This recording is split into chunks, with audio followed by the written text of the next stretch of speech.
Income बढ़िला ये भूल report देकी सरकार लोक भुआ बुलाऊंट सबू धान उठेबे कि न उठेबे एपर्यंत कौन आलोचना करूना चाषी समस्या को समाधान करने सरकार कौन आंतरिकता ना नचेत चाषी कौन समस्या समाधान हम ना बहुत चाषी उत्साहित होगी सरकार जिते घोषणा करदे सबू धान को 3100 टंका देकी चाषी किणवे ताहले चाषी बेनिफिट पाइबे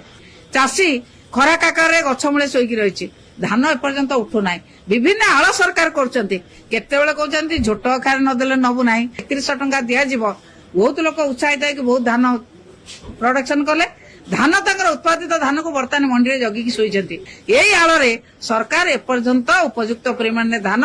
मंडी उठे पारना काली जड़ा पड़ा आम आलोचना निश्चित आम बजेट आसिले आम देखू केते परसेंट खर्च कर कौन तो योजना करना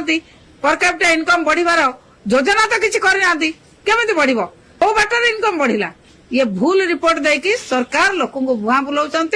सबू लोकों पाखे पहुंचुना लोक मान जो स्वप्न देखते आमर जो चाषी मान जो स्वप्न देखते धान उठेबे कि न उठेबे एपर्यंत कौन आलोचना करूना चाषी समस्या को समाधान करने सरकार कौन आंतरिकता ना धान को किणा जाऊ एवं चाषी को जो टोकन दिखाई टोकन माध्यम धान उठा जाऊ मिलर ठीक टाइम रे धान उठाऊ उपयुक्त परिमाण रे धान तांकर जहा प्रोडक्शन करचंती से धान को ठीक पैसा देकी 3100 टंका दे जेते प्रोडक्ट करूना चाषी धान उठेबे कि न उठेबे एपर्यंत कौन आलोचना करूना चाषी समस्या को समाधान करने सरकार कौन आंतरिकता ना ये कहा कथा करेंगे क्या बजेट करेंगे बजेट आसिले काली तो बजेट आसिले जना पड़ो सब कथा बजेट कथा तो आम आगु आलोचना करि परिबा नाही।